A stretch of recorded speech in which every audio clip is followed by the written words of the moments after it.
So I recently got a request to do Don't Let Me Down by the Beatles off of their Let It Be album and break down that song. I was really actually looking for an excuse to do a video on a Beatles song, so this was the perfect opportunity. So in this video, I'm going to be breaking down how to play the song, at least George Harrison's part in the song, in particular the rooftop concert, and show you how to play it. And I'm going to break down exactly how we got there, how we got to the pentatonic scales that he uses and the chords. So stick around with me and we'll get into it and have a lot of fun. My name is Keith.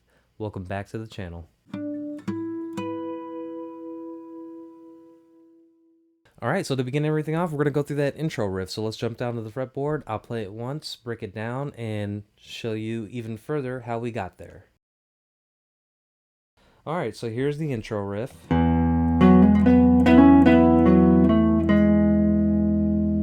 Now that is very, very beautiful, very nice, and we're playing off of a E major pentatonic scale, and that's exactly what that is. But before we get into that, let's just show you the notes. So it's an open E, and then on the 9th fret, we're going to bar down all the strings except for that low E string, and then we're going to do some double stops, some Hendrix style double stops. So what that means is I'm going to kind of single out the A and the D strings together to get that note, or that set of notes right there. And I'm going to hammer down on the A string from the 9th fret to the 11th fret. And then from there, I'm going to kind of, instead of having my focus on the A and the D strings, my focus is going to be on the D and the G strings to get that next set of double stops. And then hammer down from the 9th to the 11th on the D string. So it's... And then to walk it back down, lift up off of that D string from the 11th back down to the 9th,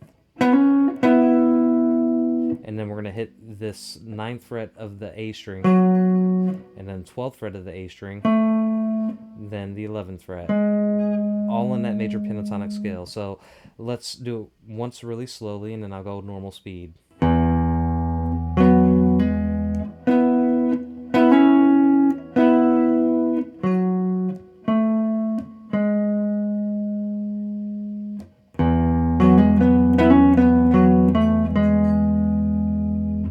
Okay, so now that we have that down, let's dive even deeper into how we got that E major pentatonic scale. So let's jump back down to the fretboard. Alright, so the first thing I like to do is figure out, in this vicinity, where I'm going to be playing that E. So I'm thinking right off the bat, this A-shaped E on the 7th fret. How do we get there? Let's look at this. C, D, E. Alright, so that's an E chord there, but that's not the one that I'm going to be playing that pentatonic scale out of. I'm going to be playing it off of the next cage shape in sequence. That would be the G shape. So if we have the A shape here, and then the G shaped E is right here. Or here, right? So if we're doing it that way, imagine you have a G chord down here. You're barring it here, and then you're moving that same shape up here, and then we have this guy right there. So this is right here. If we lift off this pinky finger from that root position and just concentrate on this, that's our E. And this is my favorite pentatonic shape as far as major pentatonics go, because if you have a relative minor of an E, right? So the E, the relative minor, is a C sharp minor. So let's take a look at that. Where is our C sharp? We have an A here, B, C, C sharp. Now, why is that so important to me, the relative minor? What that means is that if I have a C sharp right here, here's a C sharp chord, and a C sharp minor is right here. If we want to play the minor pentatonic scale, and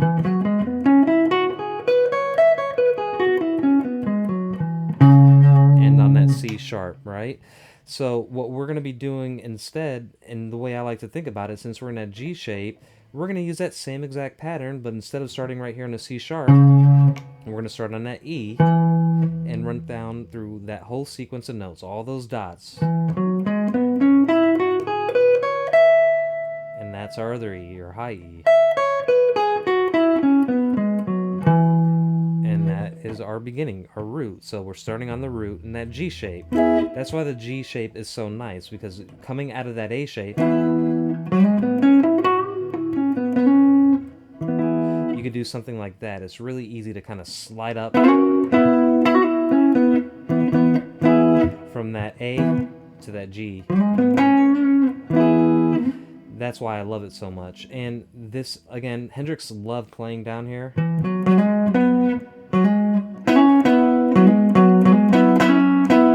I think he did a little wink around that area there. So let's look at it here. So we have that pentatonic scale. All that is right there in that major pentatonic scale. So let's move on to the chords next. So the chords in this song are pretty much an E and an F sharp minor, and there's a few other chords interspersed between, but George Harrison isn't really playing all those chords as far as the lead guitar goes, so we're concentrating on that. So let's go over that set of chords. So right out of the intro riff, don't let me down, right? And then he goes to the F sharp minor. How do we get that F sharp minor? Let's look at it this way. We have a D here, E, F, F sharp minor. Remember, you have a minor, A minor here. You scooch that all the way up here to the F sharp, and we have an F sharp minor. Now, he doesn't do this in the song. It's the Hammond organ that is playing. So to kind of simulate that, you just lift off of that pinky finger. Make sure you hit that root note right here every now and then. Alright, so now let's talk about this part.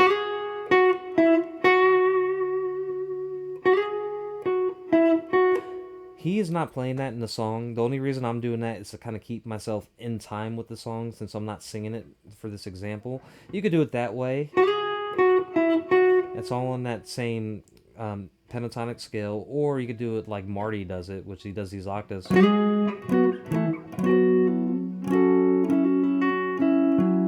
all know Marty music. But that's neither here nor there. So we have that F sharp minor. Don't let me down. And then he goes back to the E. This is that E. So remember, we have the E, the A-shaped E here, and a G-shaped here. And we have it right here as well. Kind of like how the same finger pattern as we did for that. But we'll just keep hanging on that E just like this. Conversely, you could do E major 7, which also sounds really good, and I would suggest you switch it up. So it would sound like this.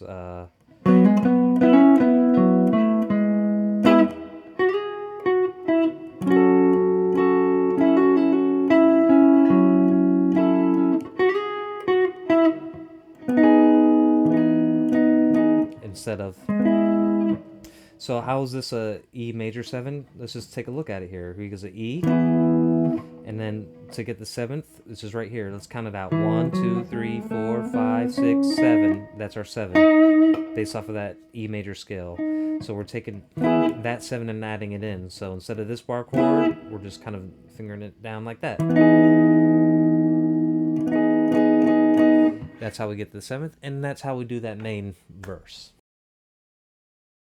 Alright, so now that we have that part set, Nobody Ever Loves Me Like She Does, that section there, here's exactly what George Harrison is doing. I'm going to actually show you, or let you listen to, an isolated guitar of the rooftop concert of just George Harrison playing, and then show you how he plays it and explain it. Give me 1 second.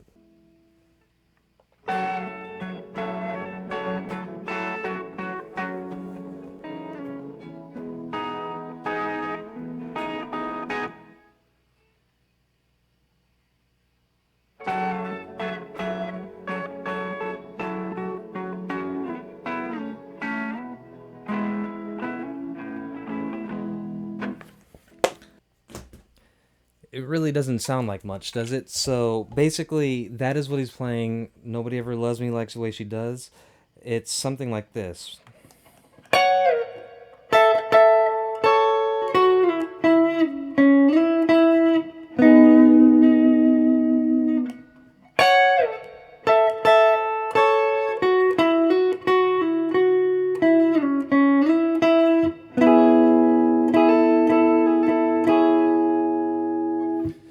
Now, if you're looking at tabs for this song, it's going to be all over the place. And if you saw that video, I'll put the link in the description. George Harrison's just sticking right here. He's not making any moves down on this side of the fretboard. So what he's doing is he's taking this F sharp minor and he's stretching his pinky out here to that E string. But I don't see the sense in doing that. So instead of doing that, you could either do a 6th right here on the 14th fret of the G string and the E string, or you could just bar down the B and the E string instead to get that higher note. Then we're going to go back into that kind of F sharp minor kind of shape, but we're just going to concentrate on the top 3 strings, and we're going to put our pinky on the high E string. And then this is kind of the way I do it to make it really comfortable, and I also think this is the way that George Harrison is doing it. So lifting up from the 12th fret while he's holding down on the 10th fret of the D string. So it's, and then back here to that G on the 11th fret, G string on the 11th fret, which if we're looking at it this way, that's that F sharp minor triad, these top 3 strings. So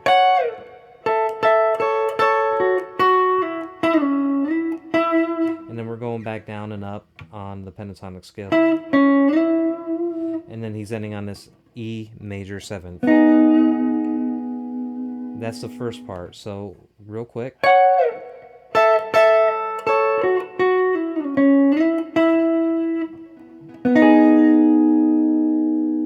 Okay, so the second part is almost the same. He's just adding a little extra, so it sounds something like this. Same exact part at the beginning. And we're going to hang out right here for a little bit. That's all. And then back down. And then bar down on the 9th fret. The top 4 strings. And then do this little hammer on the B string 10th fret. And that's all there is to it. And that's exactly how he got there based off of that video. That's all he's doing. Now finally, we're going to go on to the breakdown. Love That Never Ends, Love That Never Lasts. So in that part, George Harrison and Paul McCartney are doing a walk down that sounds something like this.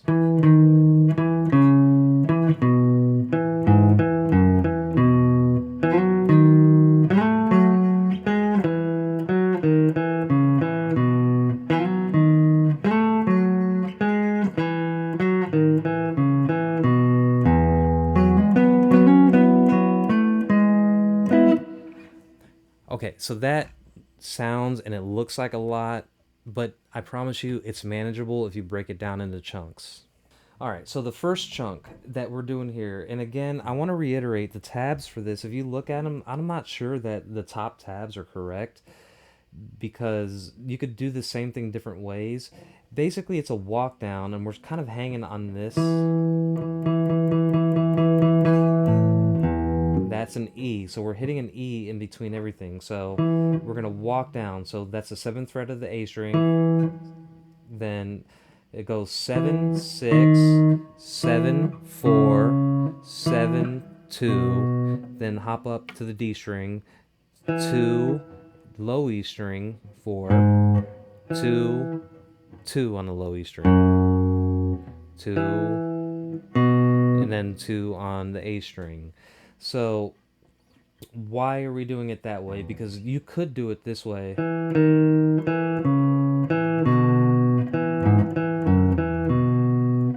But I actually think George Harrison is doing it this way.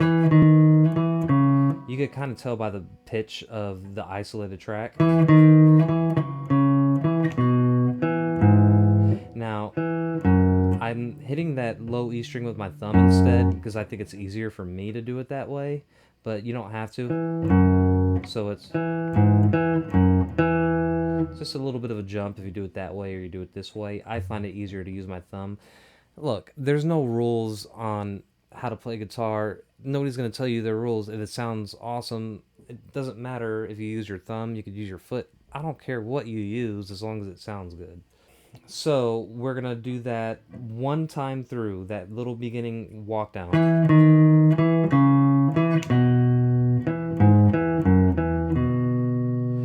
that's the first section. Now, the next two sections are identical, so you only have to memorize it once. And it's way easier than you think. So, after we get done with that initial section, we're going to roll on to the.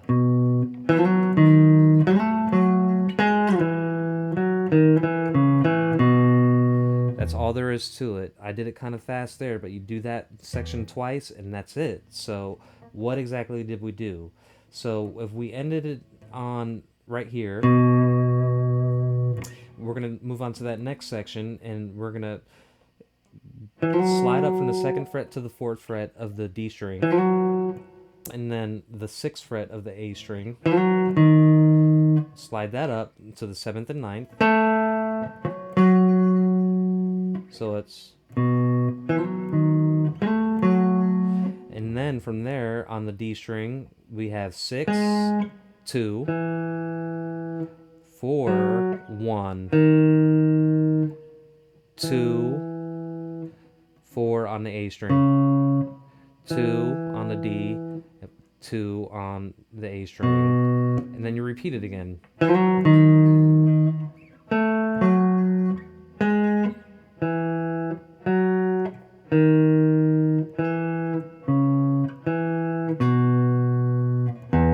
Then you end it on that low E.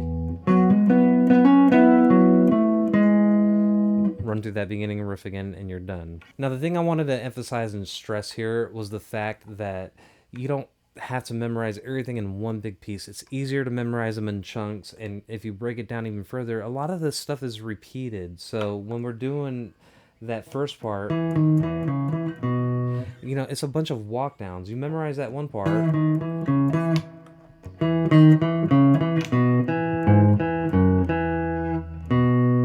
then that's it. That's all you have to memorize for that. It's break it into sections. It makes your mind a lot easier to work with. It makes it a lot easier to work with for your mind if you break it down. Then the next part is just that I kind of like to say a slide up part. And then a walk back down. Then kind of something similar to what we did before.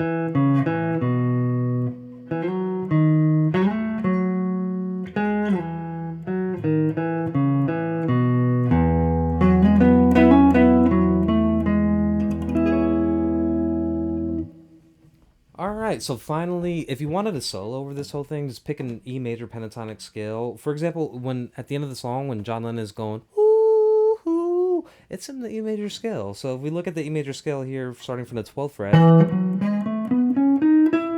what he's doing there is. That's what he's kind of singing along there at the end when he's kind of humming, singing in that falsetto voice.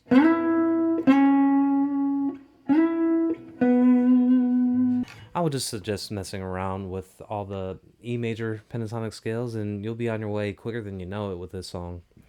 So again, I hope that was helpful and insightful to you, and if it was, hit that like button. And if you haven't subscribed, please do. It really helps me out. I would really appreciate it. So with that said, I hope you have a wonderful day, and I will see you next week and maybe a few shorts in between.